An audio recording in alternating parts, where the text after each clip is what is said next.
안녕하세요. 송린 이음터에서 준비한 아버지 교육에 오신 걸 환영합니다. 바쁘고 힘드실 텐데 이렇게 교육까지 받으러 이렇게 연결해서 오신 거 너무 환영드리고요. 오늘 이 수업을 통해서 우리 건강한 아버지 그리고 아이와 좋은 관계를 유지하는 아버지 교육 내용 잘 들어보시고요. 도움을 받으시길 바랍니다. 자, 오늘 제목은요. 통통한 아빠와 자녀 사이라고 제목을 붙였습니다. 우리 부모님들 그리고 우리 아버님들 우리 자녀와 이렇게 같이 생활하고 지내면서 좋은 관계 또 잘 통하는 관계가 돼야 우리 아빠 말을 우리 아버지 말을 우리 아이들이 잘 듣고 새겨서 이게 좀 성장하는데 도움을 받게 되는데 그렇지 못한 경우가 조금 많아요. 그래서 우리 한번 잘 통하는 자녀와 아빠 사이가 되기 위해서 수업을 한번 해보도록 하겠습니다. 자, 우리 아버님들 혹시 부모가 되기 전에 아빠가 되기 전에 부모가 된다는 건 어떤 걸까라고 생각해 보신 적 있으세요? 어떠세요? 네, 우리는 저도 마찬가지지만 부모가 되기 전에 부모가 된다는 게 어떤 걸까 하고 이제 진지하게 깊이 생각해 본 적이 별로 없는 것 같아요. 그래서 이 시간에 한번 나의 부모됨 그리고 아빠에 대해서 내 아버지의 이 자리에 대해서 생각해 보는 시간도 같이 가지시면 좋을 것 같습니다.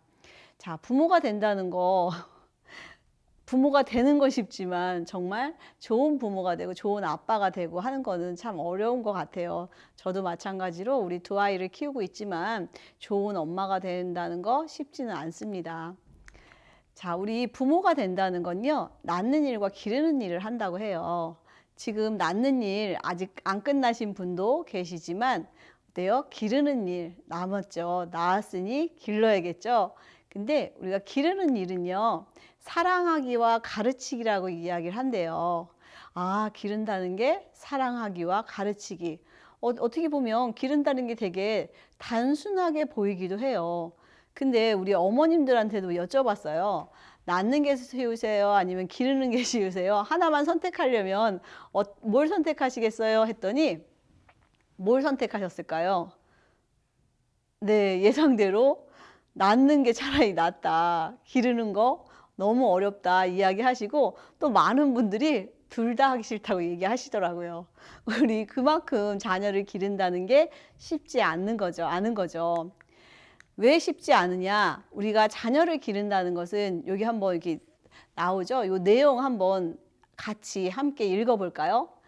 자녀를 기른다는 것은 태어난 아이가 한 인간으로서 자기에게 주어진 삶을 잘 살아내도록 돕고 신체적, 정신적 자립할 때까지 부추겨 주는 일. 네, 그러다 보니까 어때요? 부모가 된다는 거, 자녀를 기른다는 게 녹록지만은 않아요. 왜냐면 그 아이가 한 인간으로서 온전히 정신적, 신체적으로 독립해서 살아갈 수 있도록 하려고 하다 보니 우리가 부모로서 부모 역할을 하고 잘 기른다는 게 그렇게 쉬운 일은 아닌 것 같습니다. 자, 아까 부모가 된다는 게 기르는 일이 사랑하기와 가르치는 일이라고 이야기했잖아요. 근데 자녀를 기른다는 것 역시도 사랑하기와 가르치기를 아까 얘기했던 그 두 가지를 균형 있게 잘 가지고 가는 것이 건강하게 우리 아이들이 신체적, 정신적으로 자립할 수 있도록 기른다는 의미라고 이야기를 합니다. 자, 그렇다면 우리 아버님들한테 한번 질문을 드릴게요. 우리 아이가 어떤 사람으로 성장하면 좋을까요? 어떻게 키우고 싶으세요? 돈 많은 아이? 아주 출세한 아이? 어떤 아이로 성장했으면 좋을까요? 한번 생각해 보세요. 네, 지금 여러 가지 생각이 들 거예요. 자, 나는 우리 아이를 어떤 사람으로 성장시키고 싶고 우리 아이가 어떻게 컸으면 좋겠는지 생각해 보는 것도 우리가 우리 부모됨, 우리 교육관, 우리 양육관 이런 자녀 교육관 여러 가지를 돌아보는 시간이 될 것 같아요. 분명히 우리 아버님들 직접 가서 만나서 여쭤보면 다들 좀 자기 맡은 일에 책임감 있는 아이가 됐으면 좋겠다고 많이들 이야기해 주시고요. 그리고 좀 행복한 아이 됐으면 좋겠다고 이야기하고요. 그리고 어디 가서든 좀 당당했으면 좋겠다. 자기가 주어진 일을 열심히 해내는 좀 성실한 아이였으면 좋겠다. 그리고 자기가 원하는 거 마음껏 하는 아이였으면 좋겠다. 이렇게 좀 말씀들을 하시더라고요. 근데 제가 이 강의를 시작하기 전에 한 10년 전에는 아버님들이 그래도 우리 아이가 좀 사회적으로도 또 이렇게 학업적으로도 여러 가지로 좀 잘해서 좀 건강하게 성장했으면 좋겠다는 말을 많이 하시는데, 요즘은 우리 아버님들이 그냥 자기가 원하는 일, 하고 싶은 일 하고 살았으면 좋겠어요. 이런 말을 또 많이 하시더라고요. 그만큼 또 세대가 바뀐 거겠죠. 자, 우리 부모님들 결국은 원하는 게 뭐냐면요. 행복이에요. 그렇죠? 왜 그렇게 살라고 하는 거예요? 우리 아이가 조금 더 나보다 요만큼만 더 좀 잘 됐으면 좋겠고, 나보다 요만큼만 더 행복했으면 좋겠다. 이게 우리 모든 부모님들의 마음이 아닐까 싶습니다. 자, 나는 그렇다면 어떤 아빠이고 싶고 어떤 아빠로 기억되고 싶은지 한번 생각해 보시겠어요? 나는 어떤 아빠를 원했고, 그리고 나는 이런 아빠가 될 거야. 이거는 분명히 우리 아버님들 한번 생각해 보셨을 것 같아요.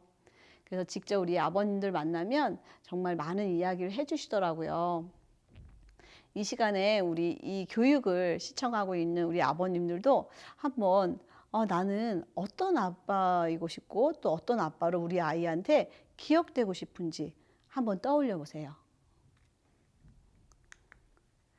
우리가 TV 어떤 아버지로 아버지 하면 떠오르는 거, 그러니까 우리 40대 아버님들한테 한번 물어봤대요.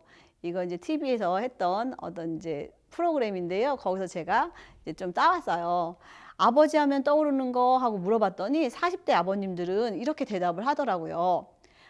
무심한 아빠라고, 또 화를 잘 내는, 그리고 엄격한, 이런 이야기들을 우리 아버님들은 아버지 하면 이런 이야기들을 떠올리시더라고요. 자, 그래서 너무 싫으셨대요. 정말 화를 너무 잘 내고 너무 엄격하고 또 너무 무심한 아빠가 너무 싫어서 우리 아버님들은 어떤 아빠가 되고 싶냐면, 그랬더니 이런 얘기를 써주셨어요.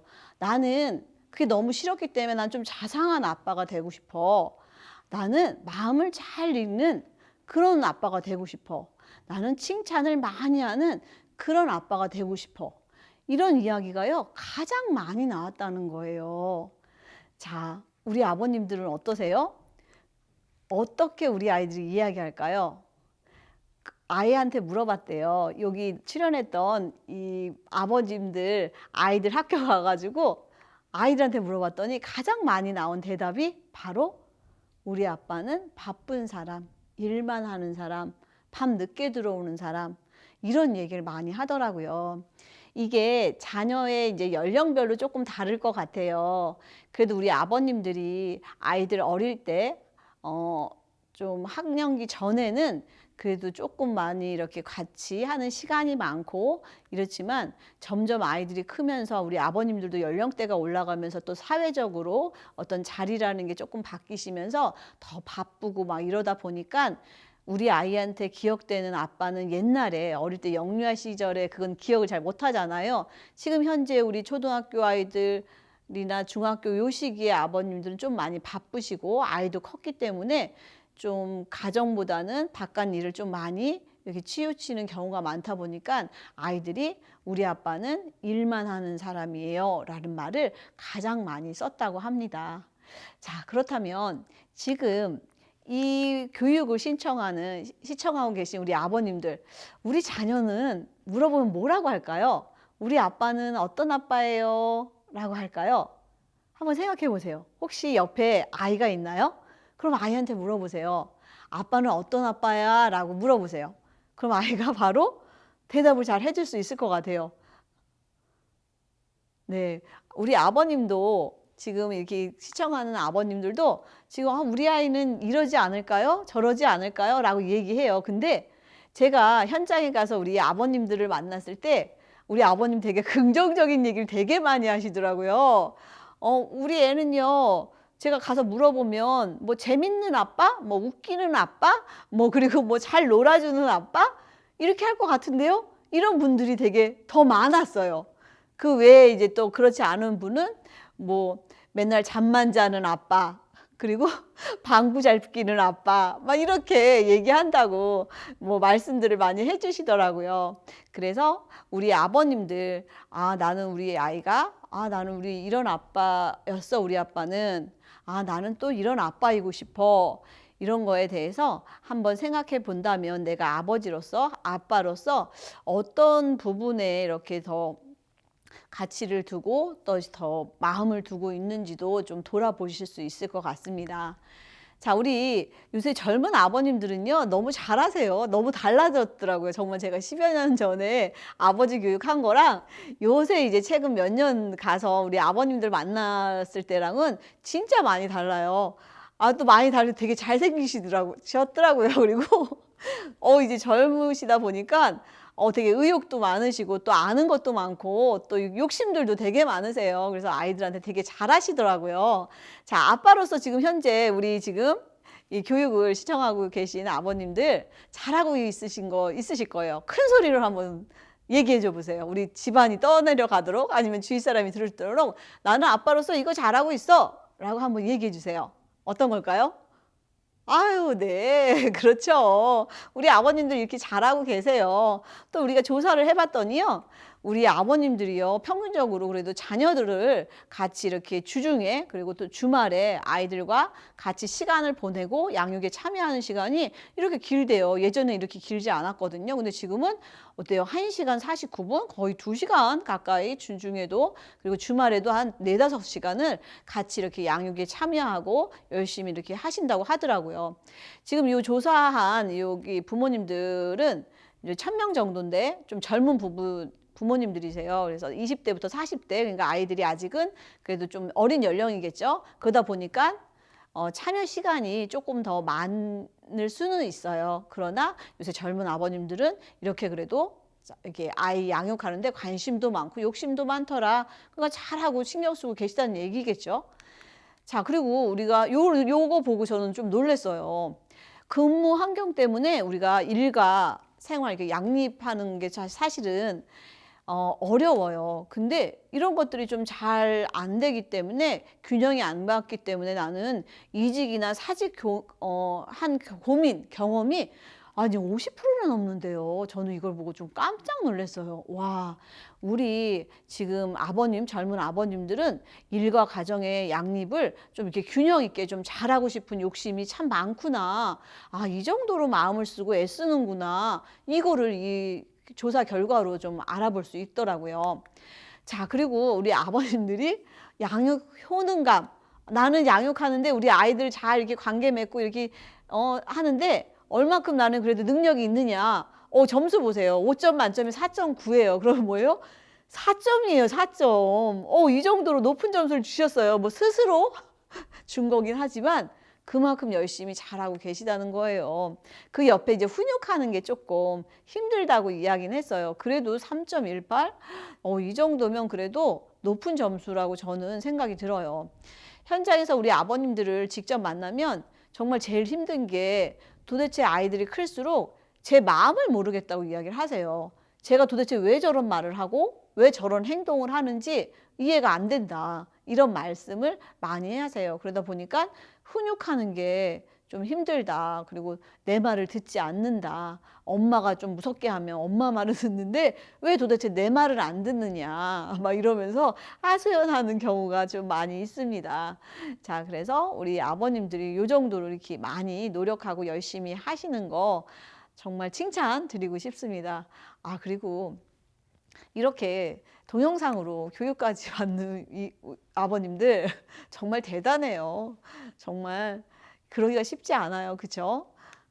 자, 근데 이제 들으셨으니까 이렇게 아버님도 열심히 애쓰니까 내가 이게 애쓴 만큼 뭔가 보람도 있고 도움이 돼야 되는데 도대체 어떤 부분에 우리 아이한테 영향력이 갈까?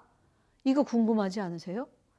그리고 있어야 되죠. 그렇게 시간을 내고 마음을 내고 애쓰시는데 우리 아이한테 분명히 아버지 효과라는 게 있다는 거예요. 자, 그거를 한번 볼게요. 아빠가 양육에 참여할수록 되게 긍정적인 아이들한테 효과가 있대요. 자, 이거는 영국의 뉴캐슬 대학에서 연구한 이게 자료예요. 1958년도 그리고 둘째 주에 태어난 그 지역의 아이들을 대상으로 정말 반세기가 넘는 50년의 연구를 한 거예요. 이게 이제 국가적인 이제 프로젝트라고 이야기를 하더라고요. 그래서 그 인생을 50년을 추적하면서 연구를 했다는 거예요. 어떤 부분에서 연구를 하고 싶었는지 아빠 양육 참여가 아이의 뇌 발달에 얼마나 영향을 미치고 있는지 이게 너무 궁금했대요. 정말 영향을 미칠까? 그렇지 않을까? 아, 궁금하지 않으세요? 아니, 아버지가 양육에 참여한 것 정도가 아이의 뇌 발달에 영향을 미칠 정도면 이거 되게 커다란 일이라는 생각이 사실은 들더라고요. 자, 봤더니요. 아빠의 양육 태도와 자녀의 지능 지수가 관계가 있더라는 거예요. 아빠 양육에 참여도가 높은 아이일수록 지능 지수가 높더라는 거예요. 참여하지 않은 아이들, 우리 부모님들 아이 같은 경우에는요. 지능 지수가 많이 차이가 격차가 너무 크다는 거예요. 근데 그것만 있는 게 아니라요. 42세 성인이 될 때까지 우리 아버지가 양육 참여하는 그 효과가요. 유아 때부터요. 그냥 멈추는 게 아니라 성인기까지 영향을 주더라. 그래서 아버님의 양육 참여가 높은 아이일수록 이제 42세 됐을 때 사회적 지위를 보았대요. 그랬더니 양육에 많이 참여한 아이 같은 경우에는 아버님이 참여를 많이 한 자녀 같은 경우에는요. 42세 됐을 때 사회적으로 훨씬 높은 지위를 가지고 있더라. 이 정도로 아버지의 양육 참여가 자녀한테 미치는 영향이 크다는 거예요. 정말 놀랍지 않나요? 이렇게 우리 아버님들이 지금 열심히 양육에 참여하시고 자녀 키우는데 이렇게 노력을 하시는 게 정말 그냥 헛되로가 아니라 이 아이들이 뇌 발달 그리고 사회적 지위까지도 영향을 주더라. 어떠세요? 아, 내가 잘하고 있구나 이런 마음 좀 드시나요? 네, 좋습니다. 그뿐만 아니에요. 우리 영국에요. 백상의 부모를 대상으로 14년간 추적을 해서 연구를 했는데요. 유년 시절 아버지와의 관계가 좋았던 아이일수록 어때요? 감정 조절도 잘 되고 또래 갈등이 덜하다는 이야기예요. 이 얘기는 무슨 말이냐면 결국은 우리 아이 사회성에 아버님이 직접적으로 관련이 있더라. 그래서 우리가 그런 말 많이 해요. 아버지와의 관계가 좋은 아이들이 사회성이 좋다는 말은 많이 들으셨을 거예요. 바로 그 세부적인 거에 바로 이런 거예요. 감정 조절이 잘 된다는 건요. 자기 스스로 어때요? 컨트롤, 조절이 된다는 거예요. 그러면 타인과의 관계에서도요. 아무 때나 화를 내고 아무 때나 자기의 그 감정을 다 표출하는 것이 아니라 시기적절히 내가 해야 될 행동, 말, 어떤 그런 감정까지도 아이들이 잘 조절하더라. 그러니까 뭐예요? 또래하고 싸울 일이 줄어든다는 거죠. 또래 갈등이 많으면 어때요? 친구 사이에서도요, 왕따가 되고 또 여러 가지 문제가 일어나죠. 그러면은 사회성이 당연히 더 발달되기가 힘들겠죠. 자, 그렇기 때문에 우리 아버님의 양육이 너무 중요하다. 근데 특히 유아 때 아버지와 자주 목욕을 한 아동은 교우 관계, 높은 사회성을 지닌다. 그래서 우리 어떤 분들은요, 10대의 문제는 아버지와 신체 접촉이 결핍에서 원인이 있다고 주장을 한다고 해요. 그 정도로 지금 우리 아버님들이 양육에 이렇게 열심히 참여하고 자녀 교육에 이렇게 열심히 참여해서 지금 이 영상을 좀 보시고 계시는 거잖아요. 그렇기 때문에 이렇게 열심히 하실 경우에 우리 아이들이 아까도 얘기했지만 사회성과 직결되더라. 계속 이렇게 아버님은 어떻게 보면 우리 아이들한테 사회로 나가는 문 역할이 있다고 이라고 저는 생각이 들어요. 아버님과의 그 관계, 영향력이 이만큼 크더라. 자, 그런데 여기서 중요한 게 뭐냐면요. 바로 아버님들의 양육 태도래요. 관계를 많이 하고 참여는 많이 하지만 그 양육 태도가 어떻냐에 따라서 또 우리 아이들은 조금 다른 양상을 보일 수 있다는 거예요.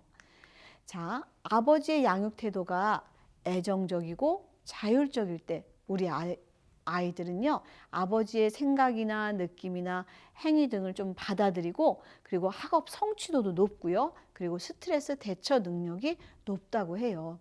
자, 이 얘기 뭐냐면 아버지의 생각, 느낌, 행위 등을 받아들인다. 이게 무슨 얘기예요? 누구야? 너 아빠가 지금 이렇게 살아보니까 사람 관계 그리고 사람들과 잘 지내는 게 너무 중요해.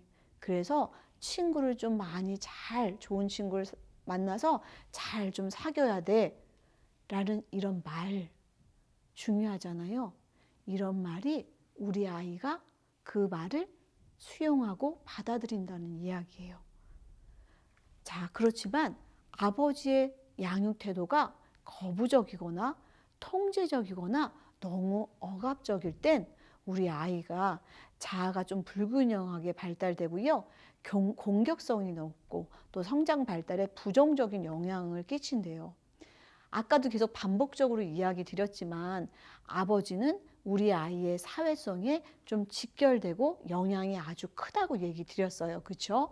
그러다 보니까 이 영향이 좀 부정적으로 우리 아버님들이 좀 통제적으로 좀 많이 할 경우에는 그런 영향도 어떻게 보면 좀 부정적인 영향으로 갈 수가 있다는 이야기겠죠. 자, 그래서 우리의 양육 태도가 좀 중요하다. 자, 아빠의 양육 참여가 우리 아이들, 아까 얘기했듯이 자녀의 정신과 건강, 신체 발달 여러 부분에 많이 도움을 된다고 얘기했죠. 근데 그것뿐만 아니라요, 아버지한테도 좋은 영향력이 있다는 거예요. 자, 아버님들이요, 양육에 적극적으로 참여하는 아버님들은 아빠의 삶의 만족도도요, 그렇지 않은 분보다 훨씬 높으시대요. 그리고 가족의 유대감이 어때요? 끈끈하잖아요. 그러다 보니까 내가 더 정말 가족과 이런 건강한 행복한 생활을 하는구나. 우리 가족은 좀 행복하구나. 이런 마음이 더 든다고 해요. 양육에 참여하지 않고 이렇게 뭐 여러 가지 상황상 못 하시는 분들 계시잖아요. 그런 분들보다 훨씬 더 삶의 만족도 그리고 행복도가 높다는 이야기겠죠. 또 우리 양육 참여를 많이 하시는 분들은요, 더 많은 사회 참여와 봉사 그리고 스스로 자존감 같은 것도 높기 때문에 전반적인 삶의 만족도가 올라가더라. 그래서 아버지의 양육 참여가 단순히 우리 아이 뇌 발달이나 사회성 발달이나 이런 거에만 좋은 게 아니라 이렇게 우리 아버님들한테도 좋은 영향력, 삶의 행복도 그리고 삶의 만족도 이런 것들이 많이 올라간다는 거예요. 자, 그렇다면 삶의 만족도, 행복도가 올라갔다는 건 무슨 얘기일까요? 부부 사이도, 부부 관계도 좋다는 얘기예요. 우리 아버님들이 자녀한테 관심을 갖고 열심히 할 경우에 어때요? 아내와 관계가 나쁠 리가 없어요. 그렇죠. 그러니까 전반적으로 삶의 만족도가 높아질 수밖에 없더라. 자, 그렇다면 이렇게 아버님의 양육 참여, 이렇게 아이한테 함께 하는 이런 시간이 되게 중요하고 귀하고 이렇게 좋은 영향력이 있다면, 자, 우리 어때요? 우리 아이들한테 좋은 유산을 물려주는 거겠죠. 자, 우리 아이에게 어떤 유산을 물려줄까? 어떤 유산 물려줄 거 있으세요? 빌딩이요? 그래요? 땅이요? 우와, 와, 아파트가 몇 채 이렇게 다 물려주실 수 있으세요? 네, 그렇죠. 그러기 쉽지 않죠. 저도 마찬가지입니다. 그렇다면 우리 아버님들이 자녀와 적극적으로 관계하고 유대관계를 맺는다면 그것보다 더 훌륭한 사회성과 우리 아이가 갖고 있는 커다란 것들을 물려주는 거겠죠. 맞습니다. 우리는 그래서 뭘 선택한다?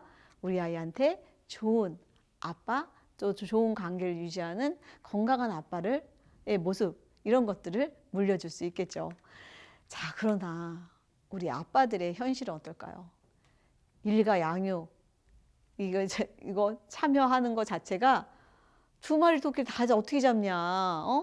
나는 정말 밖에서만 열심히 일해서 이렇게 생계 유지해주고 이게 편안하게 살게 해주는 거, 이것만 해도 힘든데 어떻게 이거를 다 그냥 막 다 이것저것 할 수 있냐?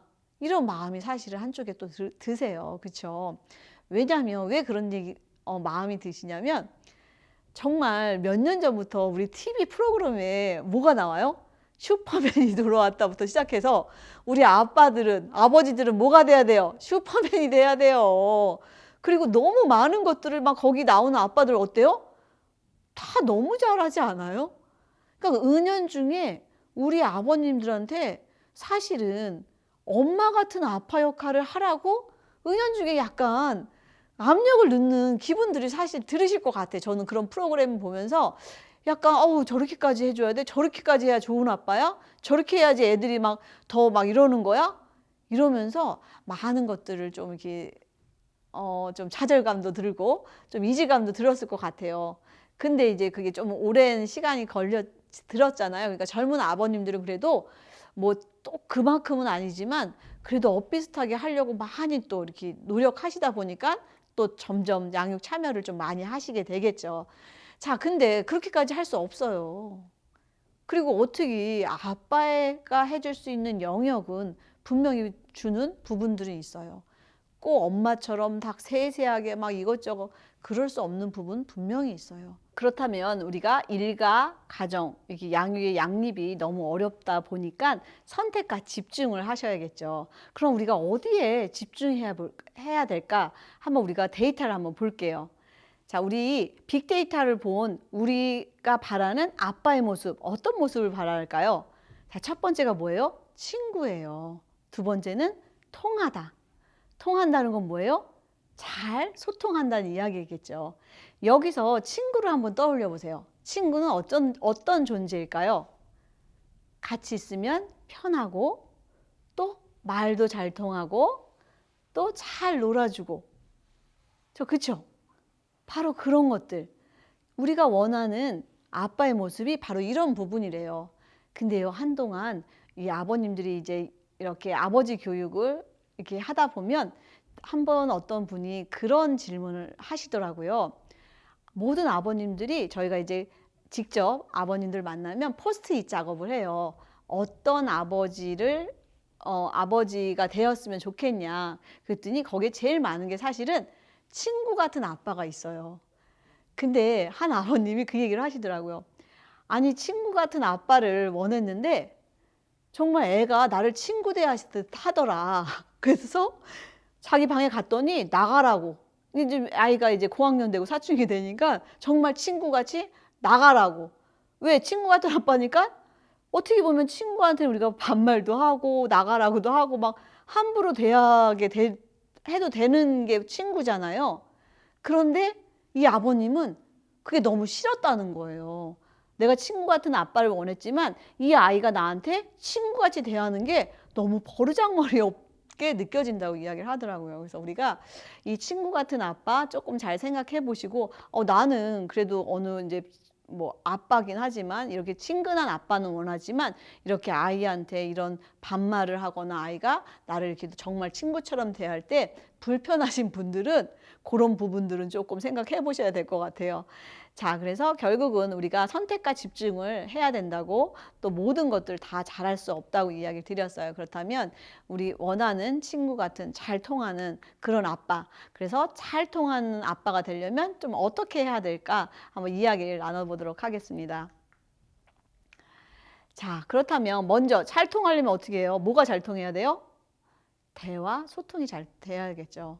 자녀의 대화 어떠세요? 잘 되시고 계신가요?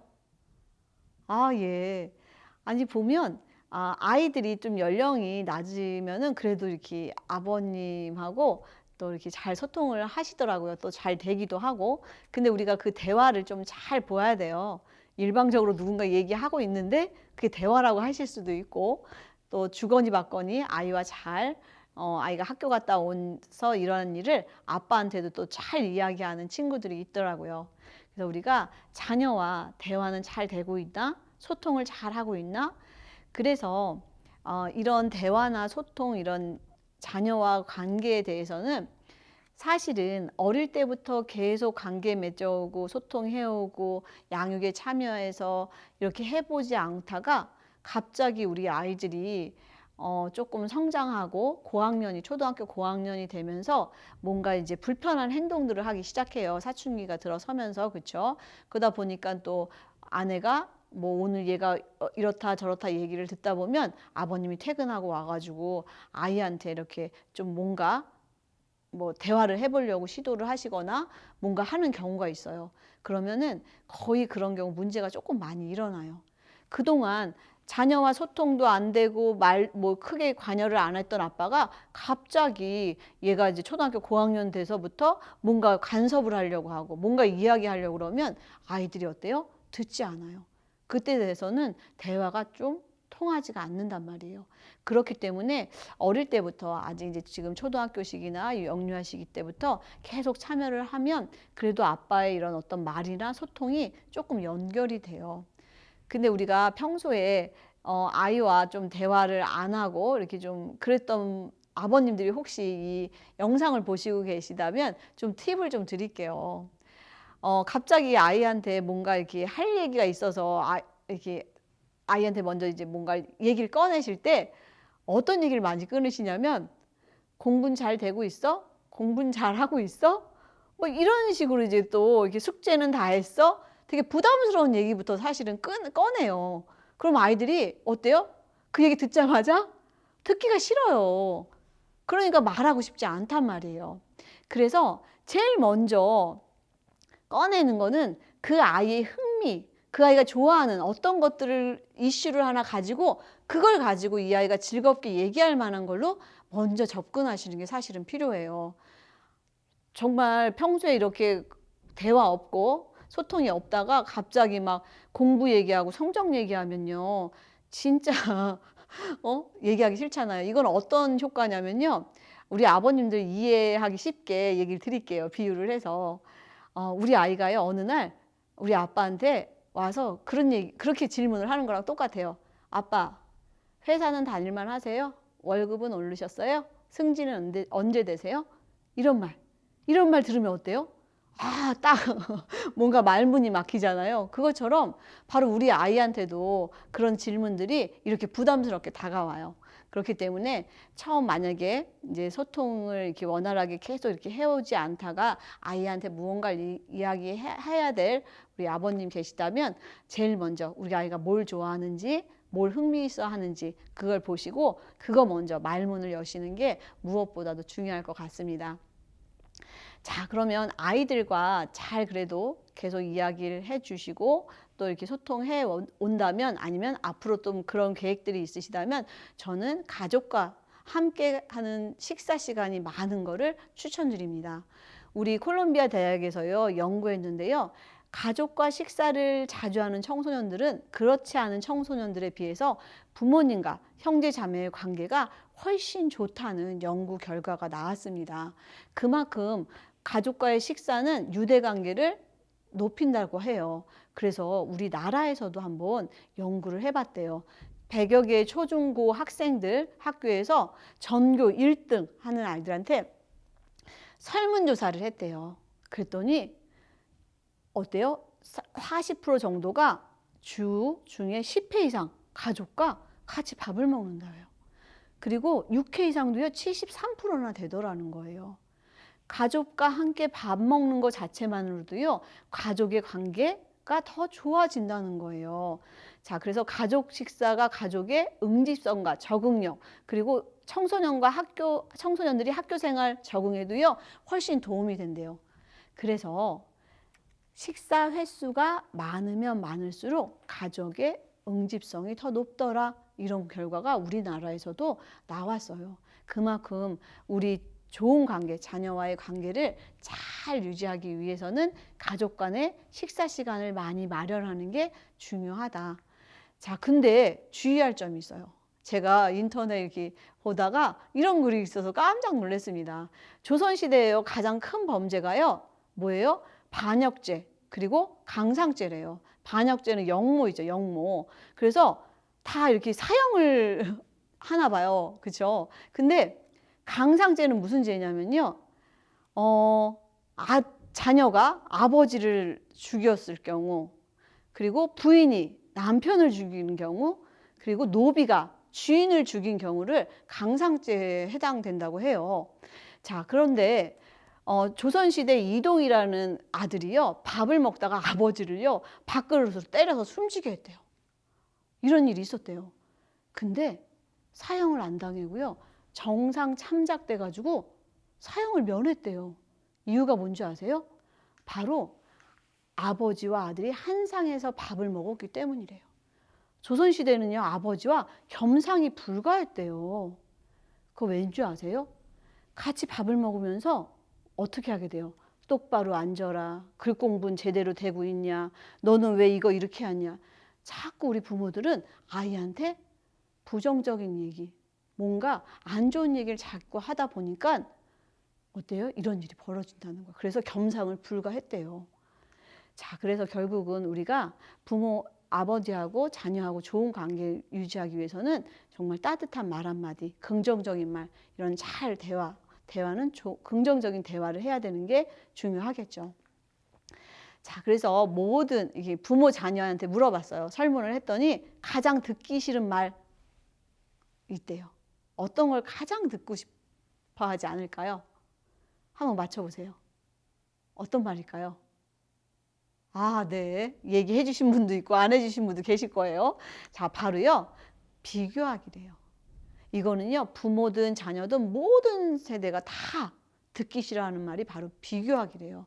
근데 우리는 아이들 놓고 얘기하다 보면 어떻게 자연스럽게 또 이렇게 비교하게 되고, 그러니까 많은 수의 식사 시간을 가졌는데 그 시간에 막 앉아 있을 때마다 막 누구 형제 간에 비교하고 누구 간에 비교하고 이러면 어떨까요? 그럼 너무 같이 밥 먹기도 싫겠죠.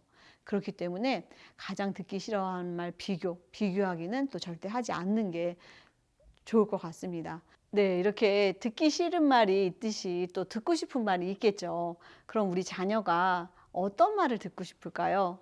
우리 식사 시간 가지면서 이런 얘기를 해주면 너무 좋을 것 같아요. 그럼 어떤 말을 듣고 싶을까요? 우리 아버님들 한번 생각해 보세요. 네. 칭찬이라는 얘기도 들렸고요. 네, 좋습니다. 자, 어떤 말을, 어떤 칭찬, 그렇다면 어떤 칭찬, 이런 것들이 있겠죠. 어떤 말을 듣고 싶어 하는지요? 봤더니요, 노력에 대한 칭찬을 좀 해달래요. 우리는 결과에 대한 칭찬은 되게 잘 하게 되지만 노력에 대한 칭찬은 조금 이렇게 어떻게 또 해야 될지 모르고 또 그렇게 또 해본 경험이 많이 없다 보니까 안 하게 되는데, 우리 노력에 대한 칭찬을 해달라는 친구들이 이렇게 많아요. 그리고 행동에 대한 칭찬. 우리가 행동에 대해서 지적은 많이 해봤어도 칭찬은, 그쵸? 그리고 성적에 대한 칭찬. 네. 저거를 이제 어떤 부모님한테 이렇게 보여드렸더니, 아니 뭘 노력한 게 있어야 칭찬을 하죠. 행동이 이뻐야 행동을 칭찬하죠. 이렇게도 얘기를 하시더라고요. 근데 우리가 칭찬할 만한 걸 칭찬하는 건 어렵지 않아요. 그런데 칭찬거리가 아닌 것 같은 거 찾아서 칭찬하는 건 쉽지가 않죠. 바로 그런 부분들을 우리가 연습하고 노력하는 게 필요할 것 같아요. 제 뒷부분에 그래서 칭찬하는 방법도 이야기를 드릴 거예요. 자, 우리 자녀와의 대화 시간은 무슨 시간이다? 우리 아버님들이 말하는 시간이 아니다. 무슨 시간이다? 바로 듣는 시간이다. 그래서 누가 말하는 시간이다? 아이가 말하는 시간이다. 우리는 이렇게 뭔가 대화를 하고 소통을 하려고 하면 말하려고 소통을 하지 들으려고 소통을 하지 않는단 말이에요. 근데 우리 자녀와 잘 좋은 관계를 맺고, 아, 우리 아빠는 정말 이렇게 인자한 사람이야. 우리 아까 이제 아버님들이 바라는 상이 있잖아요. 잘 통해 라고 느끼려면 제일 먼저 우리 아이 얘기를 잘 듣겠다, 들으려고 대화한다 라는 마음으로 하시면 조금 더 좋을 것 같습니다. 자, 그리고 우리 아버님들이 이제 제가 말씀드리는 거는, 자, 듣는 거, 들으려고 대화한다고 얘기했죠. 아버님들이 조금 어려워하는 게 바로 이렇게 수용적 태도예요. 그래서 우리 아버님들은 수용적 태도로 소통하는 방법을 좀 알려드릴게요. 자, 첫 번째, 자녀의 행동을 수용해라. 행동을 수용한다는 건 뭐냐면 바로 그거예요. 간단하게 우리 아이가 뭔가를 막 이렇게 조립을, 만약에 예를 들어서 퍼즐이든 아니면 무슨 레고든 조립을 하고 있어요. 뭔가를 만들어요. 근데 아빠 눈에 보기에 그게 아니야, 이렇게 하면 더 좋을 것 같아. 그럼 우리는 어떻게 바로 개입이 들어가요. 야, 이건 이렇게 하는 거 아니야, 이렇게 만드는 거지. 아빠도 예전에 이거 자동차 많이 해봤는데 이건 이렇게 해야 돼 라고 하면서 계속 그 아이가 하는 행동, 같이 관계 맺을 때 제일 많이 아버님들이 사실은 관여하는 게 바로 그거예요. 아이가 어떤 걸 하는 걸 가지고 이건 이렇게 해야 돼, 저건 저렇게 해야 돼, 아유 너 이거 그러면 또 제대로 안 된다 이러면서 간섭하는 경우가 많아요. 그래서 우리 자녀의 행동을 좀 수용해라. 걔가 비록 그게 조금 행동이 어설프고 뭔가 내 눈에 안 들더라도 일단 수용하고 인정하고 어떻게 해준다? 지켜봐 줘라. 바로 그 부분이에요. 자, 두 번째 뭐냐면 자녀의 말을 수용해 줘라. 자녀의 말 속에는요, 숨은 의미가 분명히 있을 거예요. 근데 그거를요, 우리가 모른 척 하거든요. 귀찮으니까. 지금 아이가 어떤 말을 했어요. 아빠 나 되게 심심한데 막 이렇게 얘기했어요. 그 말 속에는 무슨 의미가 있어요? 아빠 좀 놀아줘. 아빠 나 재밌게 아빠랑 뭔가 같이 하고 싶어. 이런 마음이 들어있잖아요. 근데 우리가 귀찮고 피곤하다는 이유로 뭐 그럼 뭐 TV나 보고 다른 거 뭘 하든지 이렇게 돌린단 말이에요. 그래서 우리가 아이가 하는 말 자체 어떤 숨은 뜻 이런 것들을 조금 읽었으면 그걸 조금 수용하는 태도로 이렇게 소통을 하면 좀 좋을 것 같아요. 그러면 어때요? 우리 아이가 와, 우리 아빠는 내가 말도 안 했는데 내 마음을 잘하네 라고 하면서 정말 어때요? 우리 친구 잘 통하듯이 바로 그런 친구, 아까 잘 통한다고 그랬잖아요. 통하는 거 원한다고. 바로 그렇게 느끼는 포인트가 바로 그거예요. 내가 내 입으로 말하지 않았는데 우리 아빠가 내 의중을 잘 캐치했구나, 잘 아는구나 라고 해요. 근데 아버님들마다 그걸 잘 이렇게 예민하게 잘 느끼시는 분이 있고요, 그렇지 못하는 분도 분명히 있어요. 그러면 그런 아버님의 경우에는요, 아이한테 사실은 얘기를 하셔야 돼요. 아빠한테는 이거 해주세요 라고 직접적으로 얘기해줘. 아빠는 네가 그러고 싶은 거 모를 수 있어. 그렇게 아이한테 요청하면 우리 아빠는 내가 직접 이렇게 해주세요 라고 해야지 우리 아빠는 아는구나 라고 하면서 어때요? 아빠를 신뢰하게 돼요. 그리고 아빠가 솔직하게 얘기했잖아. 아빠는 이걸 못하니까 이거 이렇게 해줘. 이건요, 아버님들이요, 사실은 본인을 이렇게 뭘 못한다, 뭐 한다 이런 얘기를 사실은 잘 안 하세요. 그리고 하기 싫어하세요. 그러나 이렇게 보여주면 우리 아이는요, 더 아빠를 신뢰하고 믿고 그렇게 해드려야겠다라고 하는 존중하는 마음까지 생길 수 있어요. 자, 마지막으로는요, 어떤 태도를 보이셔야 되냐면요, 자녀의 감정, 느낌을 수용하는 거예요. 우리가 말을 통해 뭔가를 얘기를 하잖아요. 그 안에는 뭐도 있어요? 감정도 있단 말이에요. 느낌도 있단 말이에요. 그래서 이 아이가 어떤 감정으로 저런 얘기를 하지? 어떤 생각으로 이 이야기를 하지? 그것까지 좀 같이 수용하는 태도예요. 뻔히 아이가 되게 불편한 걸 알지만 그냥 모른 척 하고 싶을 때가 사실은 있으세요. 그렇죠? 뭐 100이면 100 다 그럴 수는 없지만 내가 조금 괜찮을 때는 우리 아버님들이 그 아이 마음 안에 있는 그것도 좀 캐치를 해주시면 좋을 것 같습니다. 이렇게 한다면 이렇게 수용하는 태도로 우리 아이와 소통을 해요. 그럼 어떨까요? 우리 아이와의 관계가 좋을 수밖에 없어요. 그리고 반대로 이렇게 수용하고 우리 아이를 받아주는 모습을 보이면 나중에 이 아이가 좀 컸을 때는요, 반대로 아빠를 수용하고 아빠의 그 마음, 심정을 이해해주는 그런 아이로 아이가 바뀌어요. 그렇기 때문에 우리 아버님들, 우리 아이와 소통할 때 수용적 태도로 좀 소통하는 거 필요할 것 같습니다. 자, 근데 이렇게 얘기했더니 조금 어렵잖아요. 그래서 상황을 가져왔어요. 우리 아버님들 조금 더 이해할 수 있게. 자, 어떤 상황이냐면요. 아이가요, 아빠, 나 상진이가 오늘 나하고 놀지 않으려고 해서 내가 싸웠어. 이렇게 이야기를 했어요. 자, 이때 우리 아버님이 벌써 반응을 딱 하시는 분이 있어요. 아, 친구랑 사이좋게 놀지 왜 싸워? 이렇게 얘기를 해요. 그럼 얘는 아이 진짜 아빠는 저 알지도 못하면서 말 안 해. 이렇게 갈 수도 있어요. 근데 아버님이 뭔가 할 말이 없으시면 그냥 가만히 듣고만 계셔도 돼요. 아니면 왜? 라고 또 질문하실 수 있죠. 그럼 아이가 얘기를 할 거예요. 아, 나 축구 지난주부터 너무너무 하고 싶었거든? 근데 얘가 싫다고 딴 거 하자고 그러잖아. 자, 이렇게 얘기했어요. 그럼 우리 아버님이 이 아이의 말에 어떻게 대답하실래요? 이렇게 여러 가지 얘기하시더라고요. 현장에 가서 아버님 만나보면 이렇게 얘기하면 아, 그럼 딴 애랑 놀아. 아, 그러면 너 혼자 해. 이런 식으로 얘기하시더라고요. 자, 그게 아니라요. 이렇게 얘기하잖아요. 그럼 어떻게 하면 좋을까요? 우리가 수용적 태도로 받아들인다고 한다면 바로 이거예요. 아유, 축구가 너무 하고 싶었는데 친구가 안 해줘서 그 마음이 어때요? 서운하고 섭섭하잖아요. 근데 그 의중 안에는 뭐예요? 지난주부터 나 너무 축구하고 싶었어. 그 안에 뭐야? 그 정도로 하고 싶었으니까 아빠랑 하고 싶지 않겠어요? 그 마음이 숨어 있는 걸 이 아빠는 안 거예요. 그래서 그럼 이번 주말에 아빠랑 같이 축구할까? 아니면 놀까? 어디 산에 갈까? 이런 마음을 어때요? 알아주시라는 거예요.